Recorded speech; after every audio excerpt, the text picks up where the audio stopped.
Good morning मेरे प्यारे students, स्वागत है आप सभी का हमारे यूट्यूब चैनल युवा सिविल इंजीनियर पे और हमारा एप्लीकेशन एस्पेक्ट विजन पर, जहां पर बहुत ही अच्छे फैकल्टी के साथ आपका सेमेस्टर कोर्स कम्प्लीटली पढ़ाया जाता है, जिसका नाम है एस्पेक्ट विजन पर।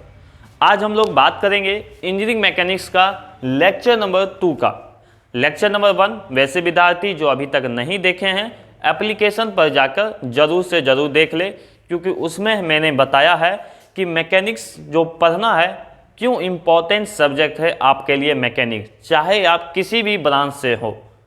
3 साल बाद मैंने बताया था लेटरल एंट्री का एग्ज़ाम देना पड़ता है, जिससे आप बीटेक में जाओगे। ठीक है, उसके लिए मैकेनिक्स ही एक सब्जेक्ट है जो आपको इंजीनियरिंग कॉलेज में भिजवा सकता है। इसलिए वहाँ पर मैकेनिक्स आपको बहुत ही अच्छे तरीके से तैयारी करना है और भविष्य के लिए भी, ठीक है, इस सेमेस्टर के लिए ही नहीं भविष्य के लिए भी तैयारी करना है, क्योंकि बहुत सारे कंपटीशन एग्जाम में मैकेनिक्स से बहुत सारे क्वेश्चन पूछे जाते हैं। तो चलिए हम लोग अपना लेक्चर शुरू करते हैं। आप सभी को हमको जानते हैं, मेरा नाम धीरज सर, मैंने डिप्लोमा और बीटेक दोनों सिविल इंजीनियरिंग ब्रांच से किया हुआ हूँ। डिप्लोमा मैंने गवर्नमेंट पॉलिटेक्निक भागलपुर से और बीटेक मैंने गवर्नमेंट इंजीनियरिंग कॉलेज बांका से किया है। आज हम लोग जो डिस्कस करेंगे वो है मैकेनिक्स का, इंजीनियरिंग मैकेनिक्स का जो लेक्चर नंबर 2 है, यूनिट 1 का है ये, beginning and development of engineering mechanics. कि हम लोग सबसे पहले ये जानेंगे कि मैकेनिक्स का जो विकास हुआ, मैकेनिक्स का जो शुरुआत हुआ, कैसे हुआ, सबसे पहले इस बात को जानेंगे। मैंने आप सभी को पहले भी बताया है कि मेरा पढ़ाने का तरीका है बच्चे को बेसिक से लेके हाई लेवल तक लेके जाने का। तो पहले बच्चे अगर बेसिक लेवल को समझ जाएंगे तो हाई लेवल आसानी होता है समझने में। इसलिए मैं उसको शुरू से लेके जाऊंगा बच्चे को, और जैसे अभी पढ़ाई हो रहा है वैसे ही पूरा का पूरा पढ़ाई आपको मिलेगा इस सेमेस्टर में। तो सबसे पहले हम लोग देखते हैं कि beginning and development of engineering mechanics, कि हमारा जो मैकेनिक्स का शुरुआत और विकास कैसे हुआ। सबसे पहले हम लोग जैसे कि बात करें, पहला वाला पॉइंट पे आप लोग ध्यान देना है। The first step in this direction was the discovery of wheel. आप लोग अपने घर में जो भी इस वीडियो को देख रहे हैं, अपना कॉपी कलम, एक परफेक्ट कॉपी कलम, मतलब एक अच्छा आप लोग लेके बैठेंगे और जो भी हम बोर्ड पे लिखा रहे हैं उसको लिखते हुए भी चलेंगे आप लोग। तो कह रहा है हमारा जो फर्स्ट स्टेप होता है किस डायरेक्शन में, बिगिनिंग के लिए, मैकेनिक्स का जो बिगिनिंग हुआ उसमें अगर हम लोग बात करें तो हमारा पहला स्टेप जो हुआ था वो किसका डिस्कवरी हुआ था, किसका खोज हुआ था, तो व्हील का। और आप लोग हिस्ट्री में भी क्लास 10 तक जब पढ़े होंगे तो वहाँ पर भी देखे होंगे कि मानव जाति में सबसे पहला जो सिंपल मशीन का जो यूज किया गया था वो कौन था, वो हमारा व्हील ही था, चक्का ही था, जो आदि मानव ने यूज किया था। और उसी के हेल्प से हम लोग क्या करते थे, बैलगाड़ी बनाना शुरू किए थे। तो आई होप आप लोगों को पता होगा इसके बारे में। तो ये पहला स्टेप था जब मानव जाति में एक सिंपल मशीन के तौर पे हमारा चक्का निकल के आया था, जिसका नाम क्या था, व्हील था। क्लियरली है यहाँ तक समझने में?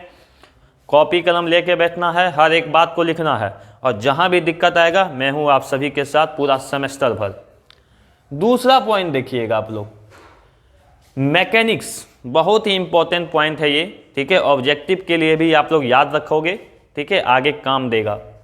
कह रहा है यहाँ पर mechanics was coined by a Greek philosopher. देखो यहाँ से जिसको हेडलाइन करूँगा मैं, mechanics was coined by Greek philosopher Aristotle 384 से 322 BC। मैकेनिक्स जो है, ये वर्ड जो है सबसे पहले किसने बोला? अगर आपसे कोई क्वेश्चन पूछे कोई भी आदमी आके कि मैकेनिक्स का जो सबसे पहला नाम जो बोला गया वो किस आदमी के द्वारा बोला गया, तो वो कौन आदमी था? एरिस्टोटल। कौन था वो? एरिस्टोटल आदमी था, जिसका कि जन्म हुआ था हमारा 384 ईस्वी में और मृत्यु हुआ था 322 ईस्वी में। कौन सा है? BC है, मतलब हम लोगों को पता है BC मतलब बिफोर क्राइस्ट, AD मतलब एनो डोमिनी। बिफोर क्राइस्ट में क्या होता था, उल्टा चलता था साल। देखो कैसे उल्टा, जन्म हुआ 384 ईस्वी में और मृत्यु हुआ 322 ईस्वी में। समझ में आया बात को, उल्टा चलता है। ठीक है, यहां पर समझ में आ गया पहला। दूसरा पॉइंट में क्या बोला मैंने, दूसरा पॉइंट में बस इसी बात को कहा गया है कि मैकेनिक्स जो है सबसे बोला गया, सबसे पहले अगर बोला गया तो वो किनके द्वारा बोला गया, तो वो एरिस्टोटल के द्वारा बोला गया।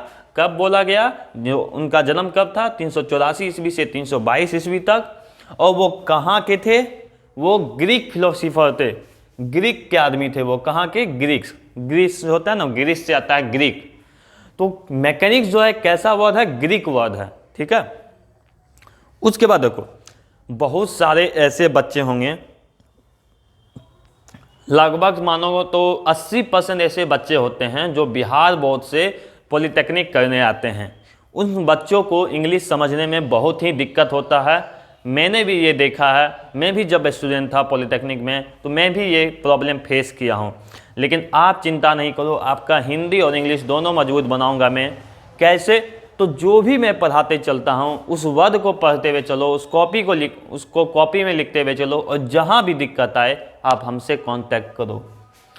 कहता है he use this word for the problem of lever and concept of centre of gravity. हम लोग सुने होंगे पहले, याद करो 10 तक में हम लोगों ने पढ़ा था first lever, second lever, third lever के बारे में। याद करो क्लास 10 तक में पढ़ाई होता है लीवर के बारे में। ठीक है, सीसॉ देखे हो, सीसॉ एक ऐसे रहता है मेरा, एक इधर बैठता है तो इधर वाला उठ जाता है, इधर फिर बैठा तो इधर वाला उठ जाता है, जिसको हम लोग नाम देते हैं सीसॉ। ठीक है, सीसॉ भी क्या है, एक तरह से लीवर का काम करता है। ठीक है, और सेंटर ऑफ ग्रेविटी का। तो एरिस्टोटल ने सबसे पहले जो है नाम दिया था मैकेनिक्स का, ग्रीक वर्ड था ये। उसके बाद वो क्या क्या चीज़ का खोज किया था उस टाइम, वो बताया था लीवर के बारे में और CG के बारे में, सेंटर ऑफ ग्रेविटी के बारे में। सब चीज़ बताएंगे कि CG क्या है, ये सभी चीज़ों के बारे में आगे डिस्कस करना है हमें। अभी हमारा इंट्रोडक्शन चल रहा है, इसलिए समझो बस। ठीक है, तो क्या मैंने बोला, एरिस्टोटल ने क्या क्या काम किया था। सबसे पहले मैकेनिक्स का बारे में बताया कि मैकेनिक्स कोई एक वर्ड है जो कि ग्रीक वर्ड है, एरिस्टोटल। दूसरा काम क्या किया था, उन्होंने लीवर के बारे में बताया था और सेंटर ऑफ ग्रेविटी के बारे में बताया था। लेकिन एट दैट टाइम, उस टाइम क्या था, वो अपना अपना आइडियाज दिया। कौन दिया आइडियाज, एरिस्टोटल ने दिया। which were odd, unsystematic and only based on observation। और स्पेलिंग देखो, OBSER, ये R है। ठीक है, ये R है, OBSER VATION। मतलब क्या कहता है उस टाइम, लेकिन क्या था, एरिस्टोटल ने जो भी अपना आइडियाज दिया था वो क्या था, ओड था, ज़्यादा भी सही नहीं था, अनसिस्टमैटिक था। सही तो था लेकिन ज़्यादा सही नहीं था। अनसिस्टमैटिक मतलब सही तरीके से, मैनर में नहीं था। एक होता है ना डिसिप्लिन में होना, हम लोग जैसे प्रार्थना होता है स्कूल लाइफ में तो हम लोग कैसे एक लाइन से सिस्टमैटिक मैनर में खड़ा रहते हैं। ठीक है, लेकिन इसका जो आइडियाज था, इसका जो प्रिंसिपल था वो अनसिस्टमैटिक था and only based on observation. सिर्फ और सिर्फ ऑब्जर्वेशन पे था, एक्सपेरिमेंट सही तरीका से नहीं किया गया था। किसने ये बात बताई, अरिस्टोटल का बात हो रहा है। अरिस्टोटल क्या क्या चीज़ का खोज किया था, लीवर के बारे में बताया था और सेंटर ऑफ ग्रेविटी के बारे में बताया था। याद रखना है 2 पॉइंट को। लेकिन उसका सही नहीं था, सारा आइडिया सही नहीं था, सिस्टमैटिक नहीं था। ठीक है, तीसरा पॉइंट को देखो, लेकिन धीरे धीरे टाइम बीतता गया। धीरे धीरे क्या हुआ, टाइम बीतता गया। हम लोग अभी कौन से ईस्वी में हैं, 2021 खत्म होने वाला है। ठीक है, और अभी हम लोग यहीं पर हैं 384 BC तक हैं। अब देखो यहाँ से तीसरा पॉइंट पे देखो ध्यान से, the first mathematical concept of the subject was developed by Archimedes. ध्यान से देखो, 287 से 212 ईस्वी तक फर्स्ट मैथमेटिकल कॉन्सेप्ट। अभी तक जितने भी कॉन्सेप्ट थे वो मैथमेटिकल कॉन्सेप्ट नहीं था, लेकिन जो पहला मैथमेटिकल कॉन्सेप्ट दिया गया वो किसने दिया? आर्किमेडीज ने दिया। आप लोग नाम भी सुने होंगे आर्किमेडीज का। कहाँ पर सुने होंगे नाम? याद करो, याद करो। आर्किमेडीज का नाम आप लोगों ने सुना होगा। एक कहानी सुनाता हूँ। एक राजा था, उसको अपना मुकुट से बहुत प्यार था। ठीक है, एक राजा था, उसको अपना जो मुकुट होता है उससे उसको बहुत प्यार था। वो अपना मुकुट को पिघला के कुछ बनाना नहीं चाहता था। ठीक है, उसको बिना पिघलाए उसको पता करना था। पिघलाना मतलब मेल्ट कराना। बिना मेल्ट किए उसको पता करना था एक बार, क्या ये मेरा जो मुकुट है क्या ये 100% गोल्ड का है कि नहीं है, उसको पता करना था। और लेकिन उसका चाह क्या था कि वो पिघलना नहीं चाहिए, उसका ऐसा चाह था। तो उन्होंने सभी को बोला कि हमको ये पता करके दो कि ये जो मुकुट है मेरा 100% सही है कि नहीं है, 100% सोना है कि नहीं है, ये पता करके दो। लेकिन एक शर्त रख दिया कि ये सोना जो है पिघलना नहीं चाहिए, ये मुकुट पिघलना नहीं चाहिए। तो कैसे पता किया जाए? तब जाके उसके दरबार में एक साइंटिस्ट हुआ करता था, आर्किमेडीज। ठीक है, जिसका कि जन्म 287 ईस्वी में हुआ था और मृत्यु 212 में। उन्होंने इसके बारे में बहुत थिंकिंग किया, बहुत सोचा। तो वो क्या हुआ, एक दिन अपना बाथटब में नहा रहा था, तब उसको याद आया कि जितना का वेट, जो वेट हम लोग पानी में रखेंगे उतना ही वेट का पानी बाहर डिस्प्लेस्ड हो जाता है। याद है ये कहानी? जितना वेट हम लोग पानी में डालेंगे उतना ही वेट बाहर हो जाता है। ये बात कहानी सुने होंगे। ठीक है आप लोग। तो जैसे ही उसके ये दिमाग में आया तो वो अपने बाथटब से नहाते हुए ही बाहर निकला। और क्या चिल्लाते हुए बाहर निकला? यूरेका। स्पेलिंग देख लो, EUREKA, eureka, eureka, eureka. I got it, I find it, eureka, I got it, मैंने पा लिया, मैंने खोज लिया। क्या खोज लिया? तो वो तरीका खोज लिया था कि बिना मेल्ट किए हम लोग कैसे पता कर लेंगे कि वो 100% गोल्ड है। कैसे पता करेगा? तो उसका वेट को से पता करेगा। तो वही साइंटिस्ट था आर्किमेडीज, और उन्होंने ही दिया था लॉ ऑफ हाइड्रोस्टैटिक, जिसको कि बायोंसी के नाम से जानते हैं। लॉ ऑफ हाइड्रोस्टैटिक या बायोंसी के नाम से जानते हैं। पढ़ोगे आगे ये सब चीज धीरे धीरे। ठीक है, तो बायोंसी के नाम से इसको जानते हैं, इसलिए इसको आर्किमेडीज जो है फर्स्ट मैथमेटिकल कॉन्सेप्ट दिया था वो। चौथा number, the subject did not have much attention till 1600 years. ये अटेंशन लिखा हुआ है, ATTENTION। अटेंशन मतलब ज़्यादा पता नहीं होना, ज़्यादा उस पर जोर नहीं देना। जैसे आपका 5 सब्जेक्ट है, मैथ, फिजिक्स, केमिस्ट्री, मैकेनिक्स, एक होगा कम्युनिकेशन स्किल। तो 4 सब्जेक्ट एक पढ़ लेते हो अच्छे से, कम्युनिकेशन स्किल अच्छे से नहीं पढ़ते हो, तो मतलब 4 सब्जेक्ट में तुम अटेंशन दे रहे हो, लेकिन एक जो कम्युनिकेशन स्किल है उसमें अटेंशन नहीं दिए, मतलब ज़्यादा जोर नहीं दिए। तो ठीक उसी प्रकार से 1600 साल तक, मतलब 1600 AD तक, 1600 AD तक जो हम लोग का भी आ रहा है, ठीक है, उस टाइम तक इस सब्जेक्ट पे ज़्यादा जोर नहीं दिया गया था। ठीक है, लेकिन ऐसा नहीं कि इस पे काम नहीं हो रहा था, काम हो रहा था, लेकिन ज़्यादा जोर नहीं दिया गया था। कब तक नहीं दिया गया था? 1600 ईस्वी तक। लेकिन 1600 ईस्वी तक कुछ कुछ साइंटिस्ट आए थे लाइफ में, जो कुछ कुछ काम करके गए थे, बहुत ज़्यादा एफर्ट डाल के गए थे मैकेनिक्स के लिए, ताकि और विकसित हो सके।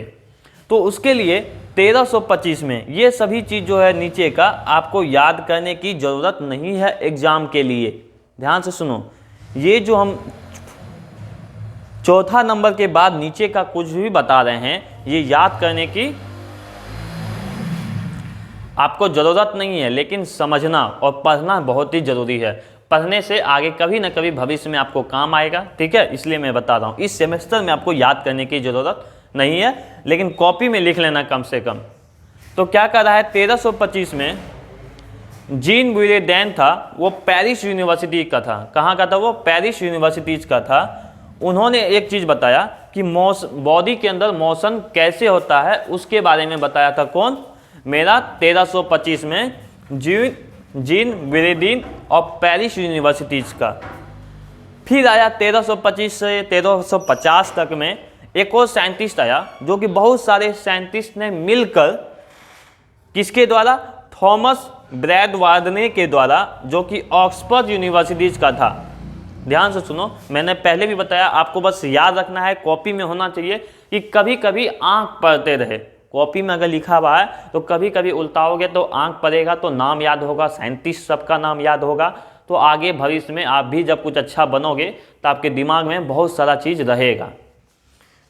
तो 1325 से 1350 में group of scientist led by Thomas Bradwardine के द्वारा, ऑक्सफोर्ड यूनिवर्सिटीज का था ये, उन्होंने बताया कि हमारा जो है किस पे काम किया था वो, प्लेन मोशन ऑफ बॉडीज, अगर बॉडीज मेरा मोशन में रहेगा तो उसके बारे में इन्होंने काम किया था। फिर आया बात को 1452 से 1519 तक लियोनार्डो दा विंसी जो था, इन्होंने काम किस पे किया था? फ्रिक्शन पे काम किया था, जो इस सेमेस्टर में पढ़ना है आपको। मोशन के बारे में काम किया था और bodies on a incline plane, इन सभी चीज़ों के बारे में पढ़ाया गया था लियोनार्डो दा विंसी के द्वारा। फिर आया बात 1564 से 1642 तक, नाम सुने होंगे गैलीलियो का भी नाम सुने होंगे। इन्होंने बताया थ्योरी ऑफ प्रोजेक्टाइल के बारे में। फिर आया 1629 से 1695 तक, ये जो है हाइजेंस, नाम सुने होंगे, हाइजेंस फार्मूला, हाइजेंस प्रिंसिपल का नाम सुने होंगे। इन्होंने बताया motion of A pendulum, pendulum जानते हो ना, इस तरीका से जो रहता है पेंडुलम, ऐसे to and fro motion, to और फ्रो मोशन होता है कि नहीं पेंडुलम घड़ी में, तो वो बताया था हाइजेंस ने। तो ये कुछ साइंटिस्ट थे जिन्होंने वर्क करते रहा अपने टाइम पीरियड में, लेकिन देखो 16 ईस्वी खत्म होने वाला है, 1600 ईस्वी, ठीक है, मतलब 17वीं सेंचुरी आने वाला है लगभग में, और तभी तक ज़्यादा काम नहीं हुआ था। लेकिन हमारे साइंटिस्ट काम कर रहे थे, ऐसा नहीं था कि हमारे साइंटिस्ट लगे हुए नहीं थे, धीरे धीरे प्रोग्रेस हो रहा था, लेकिन ज़्यादा प्रोग्रेस नहीं हो पा रहा था। लेकिन प्रोग्रेस हुआ तो हुआ कब, तो उसके बारे में हम लोग बात करेंगे। तो आई होप आप लोगों ने जितना भी यहाँ तक समझ लिया होगा। अब हम लोग बात करेंगे जो आखिर मैकेनिक्स में डेवलपमेंट हुआ तो कब हुआ, इसके बारे में हम लोग जानेंगे, किस साइंटिस्ट ने मैकेनिक्स को लेके डेवलपमेंट किया था। तो आई होप आप लोग लिख लिए होंगे यहाँ तक, तो इसको रब करते हैं और आगे बढ़ते हैं। थोड़ा सा हम साइड हो रहे हैं, वीडियो को पॉज करो और एक बार पूरा शुरू से ऊपर तक लिख लो। जहाँ दिक्कत आए उसको क्या करो, अंडरलाइन कर दो, और अंडरलाइन करने के बाद हमसे कांटेक्ट करके पूछा करो, ठीक है। ये बात हम बार बता रहे हैं, जहाँ समझ में नहीं आए उसको अंडरलाइन करो और हमसे कांटेक्ट करो, ठीक है।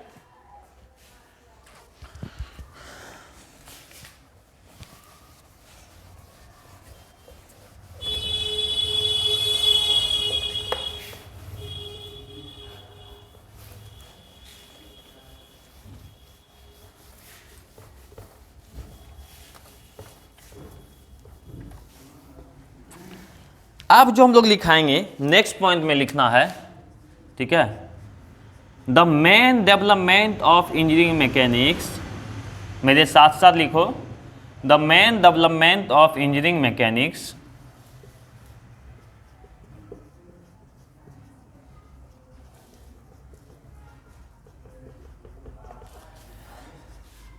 बाय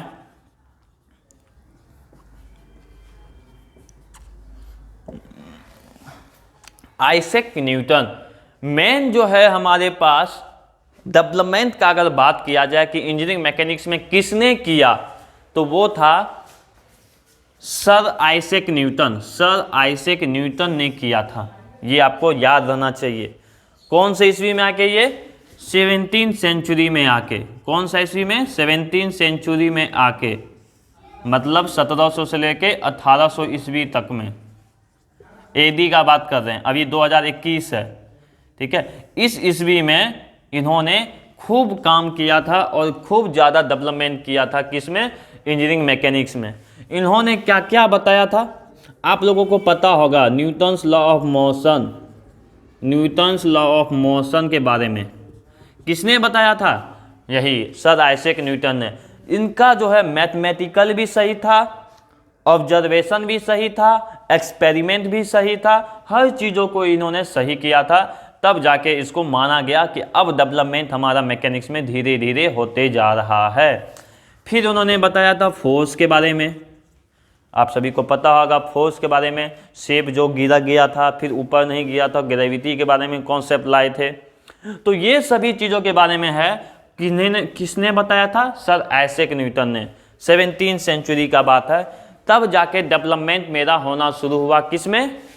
इंजीनियरिंग मैकेनिक्स में। उसके बाद बहुत सारे साइंटिस्ट आते गए, जेम्स वाट आए, बर्नौलीज आए, तो इस टाइप से धीरे धीरे और प्रोग्रेस होते गया टिल 19वीं सेंचुरी। देखो ये इसमें जो है क्या क्या लिखना है आपको, अभी जो मैंने यहाँ तक लिखाया था उसके बाद आपको ये बस लिखना है यहाँ तक। पहले ये लिखना the main development of engineering mechanics by sir Isaac Newton 17वीं सेंचुरी, यहाँ से यहाँ तक। उसके बाद क्या क्या काम किए थे? न्यूटन्स लॉ ऑफ मोशन में और फोर्स में काम किए थे। ठीक है, ये आप मत लिखना जो अभी हम लिखा रहे हैं, सिर्फ समझने के लिए। 19वीं सेंचुरी तक समझना बात को, 19वीं सेंचुरी तक सर आइजैक न्यूटन का ही नाम चल रहा था, अभी भी चल रहा है। सर आइजैक न्यूटन का ही नाम चल रहा था। यहाँ 17वीं सेंचुरी था, 200 साल बीत गया, लेकिन सर आइजैक न्यूटन का ही नाम चल रहा था। इतना इनका नाम चला, यहाँ तक कि इंजीनियरिंग मैकेनिक्स का नाम चेंज करके एक और नाम रख दिया गया, न्यूटोनियन मैकेनिक्स। ये नाम चेंज करके एक और नाम कहा जाने लगा कि मैकेनिक्स जो है क्या है, तो न्यूटोनियन मैकेनिक्स है, न्यूटन के द्वारा। समझ में आया? सर आइजैक न्यूटन है ना, इसी से नाम रखा गया, न्यूटोनियन मैकेनिक्स कहा जाने लगा। क्यों कहा जाने लगा? क्योंकि सर आइजैक न्यूटन ने इतना काम ही कर दिया मैकेनिक्स को लेके, ठीक है, मैकेनिक्स को लेके इतना काम कर दिया कि इन्हीं का नाम पे कहलाने लगा। लेकिन फिर आगे जाके इसका नाम फिर से वही रखा गया, क्या? Engineering mechanics. ठीक है, फिर धीरे धीरे जो है बहुत सारा इसमें फील्ड आया। हम लोग वर्क के बारे में जाने, फोर्स के बारे में जान ही चुके थे, न्यूटन्स लॉ ऑफ मोशन के बारे में जान ही चुके थे। अब आप समझोगे सर ये तो साइंस है, ये भी साइंस है हमारा, फोर्स भी साइंस में पढ़े हैं, न्यूटन्स लॉ ऑफ मोशन भी साइंस में पढ़े हैं, तो क्या सर हम लोग मैकेनिक्स जो है वो एक साइंस है हमारा? जी हाँ बच्चों, मैकेनिक्स कुछ नहीं है, एक साइंस है, और साइंस के अंदर ही मैकेनिक्स आता है। ठीक है, तो इसलिए कंफ्यूज नहीं करना है आपको। तो आपको ख्याल से ये क्लियरली समझ में आ रहा होगा कि क्या है इंजीनियरिंग मैकेनिक्स, कहाँ से आया, किसने डेवलप करवाया। सबसे पहला बार किसने बोला था इंजीनियरिंग मैकेनिक्स? एरिस्टोटल ने बोला था। ठीक है, तो ये सब बात आपको दिमाग में रखना है। ठीक है, यहाँ तक। फिर लेकिन जाके इसका नाम इंजीनियरिंग मैकेनिक्स ही हो गया। और अब जो है कौन सा सेंचुरी चल रहा है? 21st century. और यहाँ पर जैसे कि देख रहे हो धीरे धीरे डेवलपमेंट होते ही जा रहा है इंजीनियरिंग मैकेनिक्स के फील्ड में। तो आई होप यहाँ तक आप लोगों को क्लियरली समझ में आ गया होगा कि इंजीनियरिंग मैकेनिक्स में जो डेवलपमेंट किया गया उसका शुरुआत जो हुआ, बहुत सारे साइंटिस्ट इसमें मिले थे, तब जाके इसका धीरे धीरे डेवलपमेंट होते गया। तो इस वीडियो का जो बनाने का मेन मोटिव था आपको समझाने का तरीका कि मैकेनिक्स में जो है बहुत ही सोच समझ के, ऑब्जर्वेशन के साथ, एक्सपेरिमेंट के साथ, दिमाग के साथ आपको सल्यूशन करना पड़ता है। इतने बड़े बड़े साइंटिस्ट इसमें जुड़े हुए थे और आप भी इस सब्जेक्ट को पढ़ रहे हैं, तो आपको भी सोचने की शक्ति, समझने की शक्ति धीरे धीरे इस सब्जेक्ट में बढ़ानी होगी। तब आप जाके इन जैसे साइंटिस्ट के नक्शे कदम पे आप भी चलोगे। तो आई होप आप लोगों को क्लियरली यहाँ से समझ में आ रहा होगा ये जो हम पढ़ाए हैं बिगिनिंग एंड डेवलपमेंट के बारे में, किस मोटिव से आपको पढ़ाए हैं। समझ में आ रहा? क्योंकि शुरुआत का समय है, आप इंजीनियरिंग लाइफ में घुसे हो, तो आपको एक मोटिवेशन की भी काफ़ी ज़रूरत है। इस कारण से इस वीडियो को बनाने का मेरा मेन मोटिव था, ताकि आप समझो कि आप एक इंजीनियरिंग फील्ड में घुस चुके हो और इंजीनियरिंग फील्ड में जब आए तो आपको एक्स्ट्रा मेहनत करना पड़ेगा। समझ में आया क्लियरली?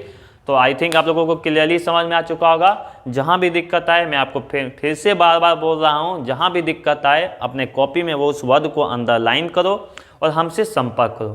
Thank you. मिलते हैं हम लोग नेक्स्ट वीडियो में, जहाँ पर हम लोग कल जानेंगे कि अब इंजीनियरिंग मैकेनिक्स जो है, मैंने जैसे कि बताया कि इंजीनियरिंग मैकेनिक्स क्या है, एक तरीक़ा से साइंस है।